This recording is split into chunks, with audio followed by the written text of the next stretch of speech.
I think that the way that parapsychology has attempted to find evidence of mind power is not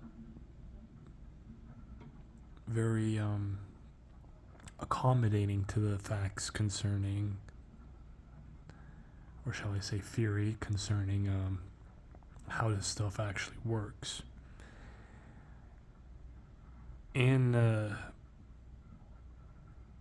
accounts of paranormal phenomena that I find throughout history, all the anecdotes, usually it is always manifested in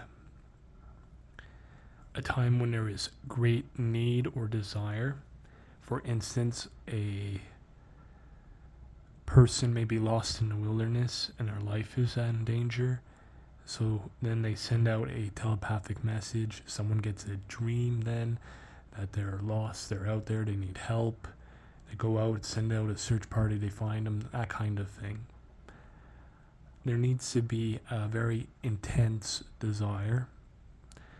I forget which one of the Greek philosophers it was. Might have been Socrates, might have been some other one. It's kind of irrelevant. But one of them, he said in order to, one of his pupils asked, how do you acquire wisdom? He did something like he put the pupil underwater, held him there. He started to drown. And then he pulled him up out of the water and he asked, what did you want most in that one moment? And his answer is something like air, right? And then he explains that in order to become wise, you need to want wisdom, truth, knowledge as intensely as you wanted air in that one moment. And then there's quite a few stories like that. And the basic idea is one-pointedness and having no conflicting desires in a moment of intense concentration where everything is focused on one outcome, or just one very intense concentrated desire, and that high intensity and that purity of purpose, that's what seems to be prerequisites to producing a lot of this phenomena. So parapsychology researchers that are just having someone figure out if something is a 0 or a 1 and doing that like thousands of times over, how are you going to maintain that interest? Right? A lot of this stuff is not something you can push someone to do over and over thousands of times to get your statistical evidence for it. So I think that in order to research this stuff, and it's just really hard. And then how are you going to artificially produce the right circumstances? Well, you probably need someone who's trained themselves for many, many years. Wim Hof, he had some kind of experience in regards to the first time that his abilities developed, where I think he was plunged into cold water and he just had that intense clarity. He had that same experience, and at this point, he has a Guinness World Record. He's well accepted. He's proven that he can control his immune response to endotoxins, that he can control his body heat. Now everyone accepts this. Previously, it was not accepted. Now it is. At this point, we still have other mind powers that still need to be proven that same way.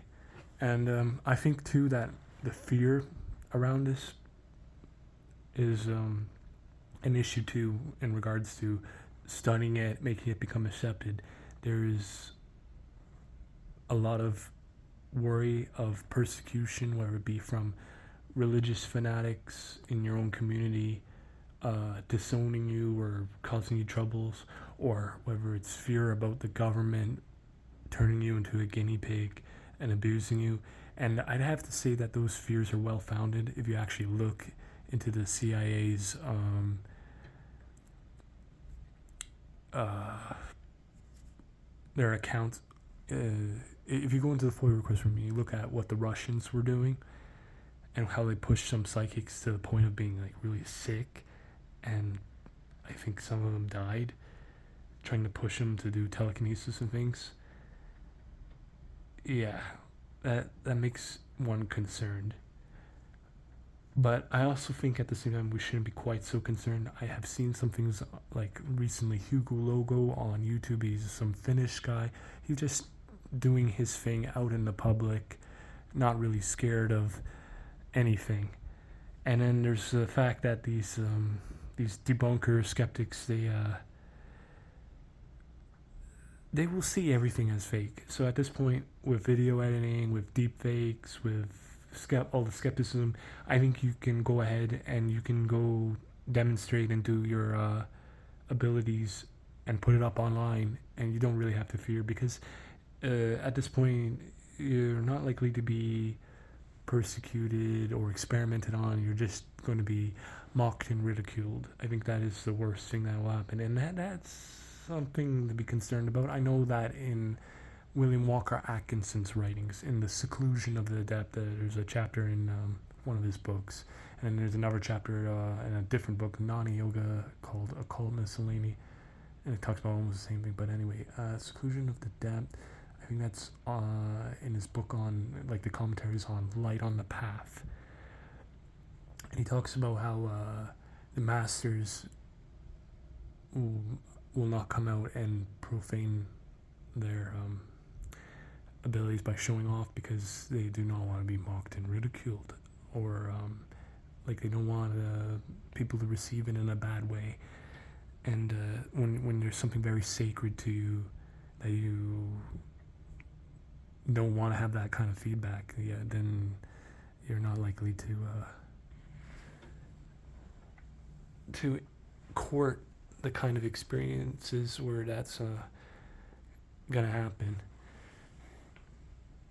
So yeah, I don't know. Mostly,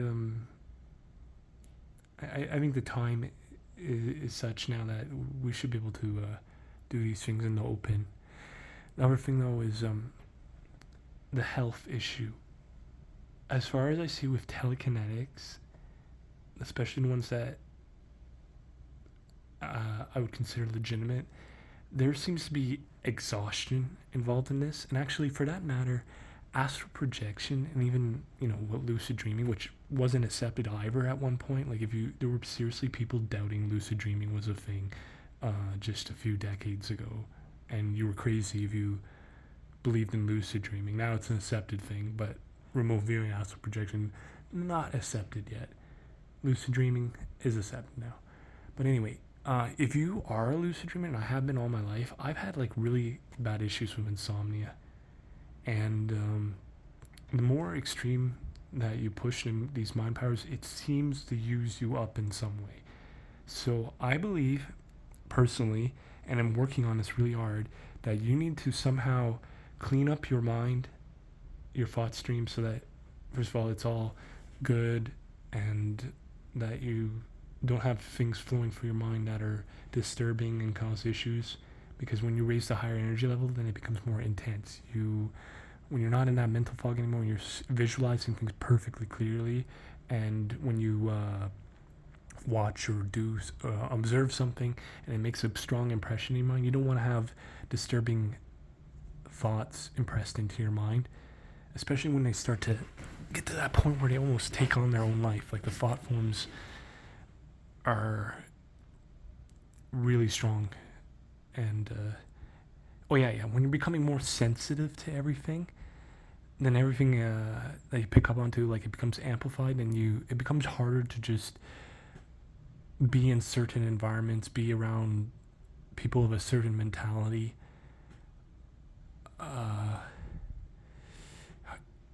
So it's quite natural, if you become more and more sensitive, to withdraw from things, to become more like a hermit.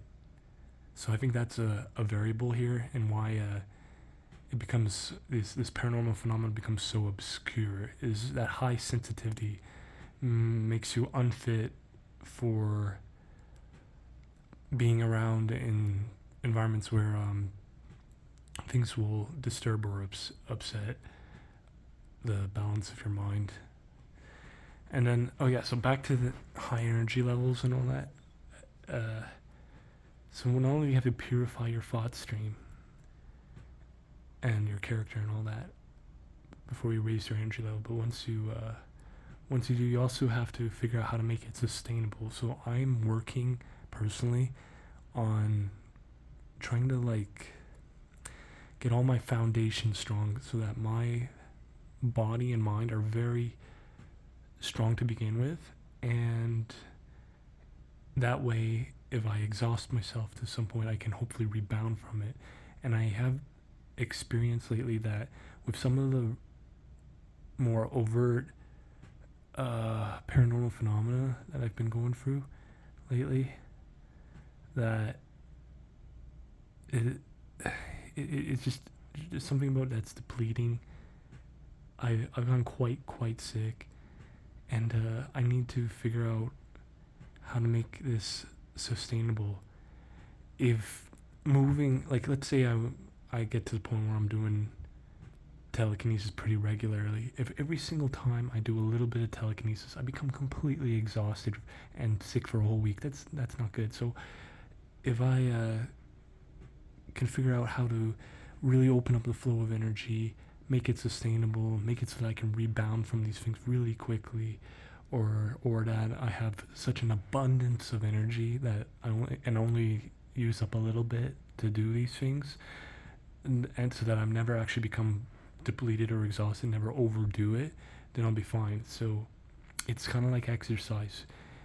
In the past, I've over exercised really bad. Like, I just go all out for hours and hours.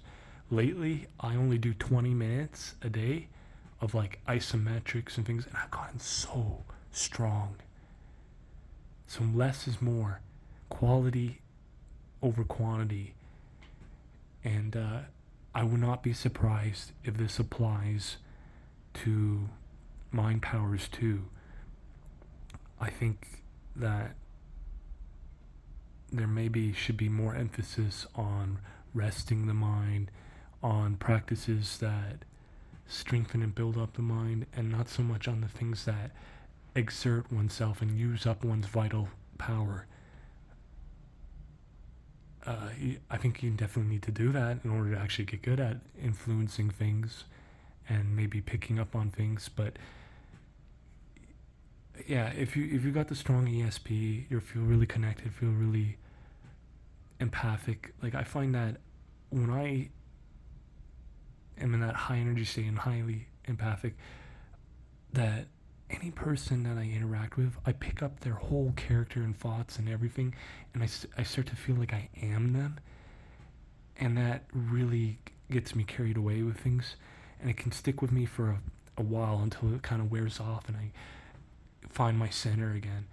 So that can be very disorienting when you suddenly are picking up different belief systems and thought patterns and acting them out, and you're like, one moment you're one thing and in another moment you're another, just because of when you're super sensitive, you become easily influenced also by anyone that you interact with, and become like so in tune with them that you just reflect them. Like, I felt so much that I am like a perfect mirror of, or that everything is mirroring me, or that I'm mirroring everything else, like this whole mirror phenomena. Yeah, so that's one thing. And then like I say, if you become more sensitive, you gotta really be careful what you tune into, and that limits your interaction with people and makes you more likely to be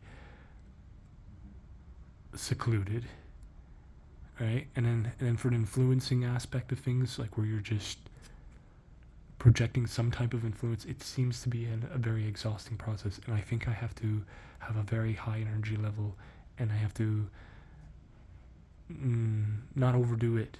Has to be done in the right balance, right moderation, and then that would be the way to get stronger and better at it. And if there's people who are making too much demands on me, or pushing me too far, or it's just me pushing myself too far, making too much demands on myself, it's not going to be sustainable. I have to really develop this at an appropriate pace, and not like on my own, on its own time, not on other people's time. Everything has to be correct timing, and I can't be like, I've had it happen where I've talked about these things, and every single time it's like, well, unless it's like the fearful people, then it's like, you're the devil, blah blah blah, or you're doing it for the devil. But if it's run of the mill people, it's always like, okay, please demonstrate this for me.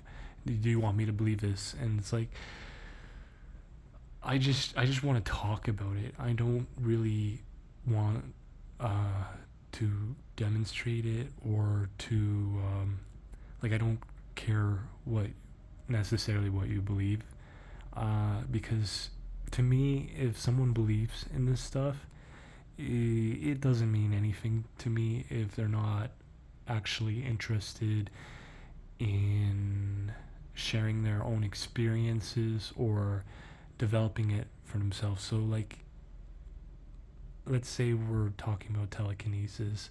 I don't care if you believe in it, and that's that. I only am more interested in interacting with people who are doing their own experiments, their own theorizing. I want to hear, how, okay, this is how I think it works, and to share our theories. I want to hear your anecdotes. I want to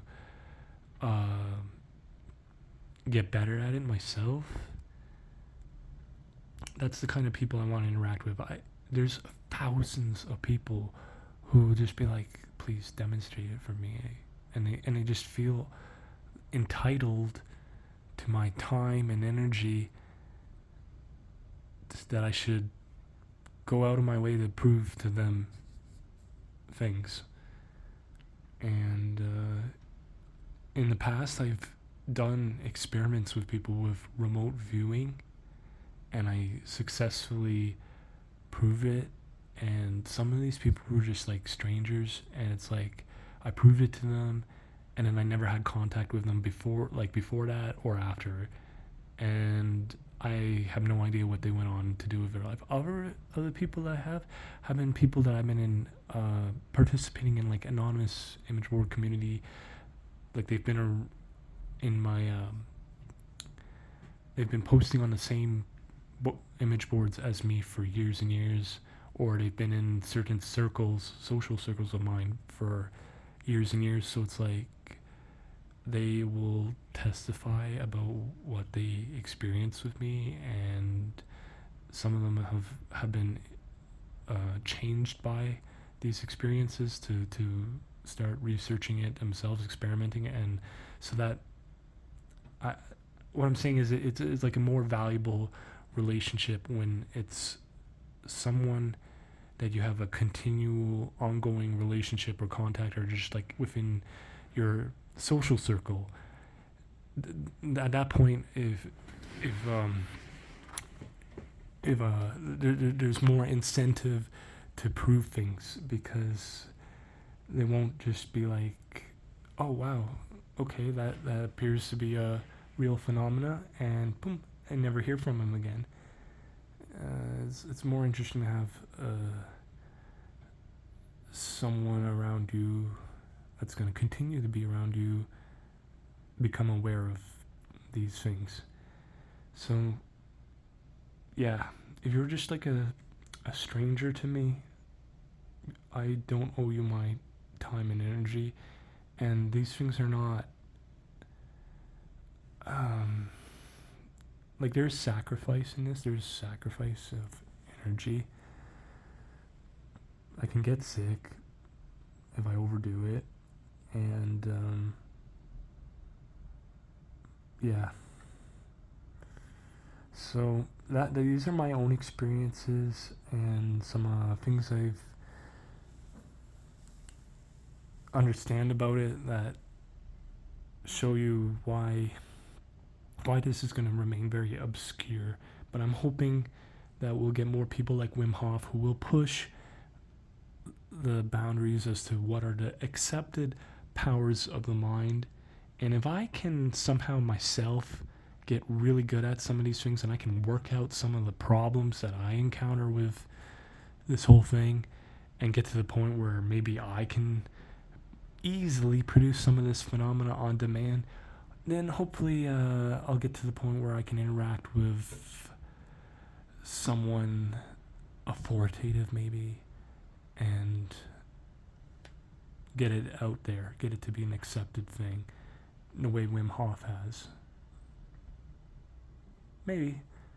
I don't know. I would be happy with even just a small circle of friends that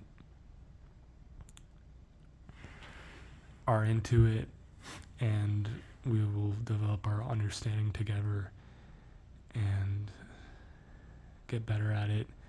And if society in general doesn't accept it, that is not my problem.